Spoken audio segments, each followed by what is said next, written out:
নমস্কাৰ ছাৰ বাইদেউসকল, চৰকাৰী কৰ্মচাৰীসকলৰ বাবে এটি অত্যন্ত গুৰুত্বপূৰ্ণ খবৰ প্ৰকাশ পাইছে। চৰকাৰী কৰ্মচাৰীসকলৰ বাবে বাধ্যতামূলক হ'ল দুদিনৰ ৱৰ্ক ফ্ৰম হোম। হয়, চৰকাৰী কৰ্মচাৰীয়ে সপ্তাহত দুদিন কাম কৰিব লাগিব ঘৰৰ পৰাই। ব্যক্তিগত কোম্পানীৰ প্ৰতিষ্ঠানকো এই ব্যৱস্থাৰ বাবে পৰামৰ্শ। এই ক্ষেত্ৰত নজৰ ৰাখিব শ্ৰম বিভাগে। ইন্ধন ৰাশিৰ স্বাৰ্থত এই ব্যৱস্থা গ্ৰহণ কৰিছে দিল্লী চৰকাৰে আৰু উত্তৰ প্ৰদেশ চৰকাৰে।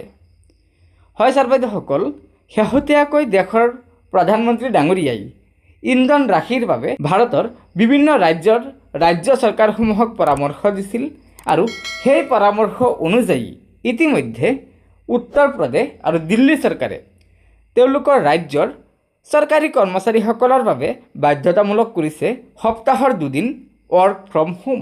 অৰ্থাৎ চৰকাৰী কৰ্মচাৰীসকলে সপ্তাহত দুদিন নিজৰ ঘৰৰ পৰাই চৰকাৰী কাম কাজসমূহ কৰিব লাগিব। গতিকে ছাৰ বাইদেউসকল, আশা কৰা হৈছে যে দিল্লী আৰু উত্তৰ প্ৰদেশৰ বাহিৰেও ভাৰতৰ অন্যান্য ৰাজ্যসমূহেও এই পদ্ধতি অৱলম্বন কৰিব। কিয়নো বৰ্তমান সময়ত যিহেতু ইন্ধনৰ নাটনিয়ে দেখা দিছে, সেয়েহে ইন্ধন ৰাশিৰ বাবে ভাৰতৰ বিভিন্ন ৰাজ্যসমূহে এই পন্থা অৱলম্বন কৰাৰ পূৰ্ণ সম্ভাৱনা আছে।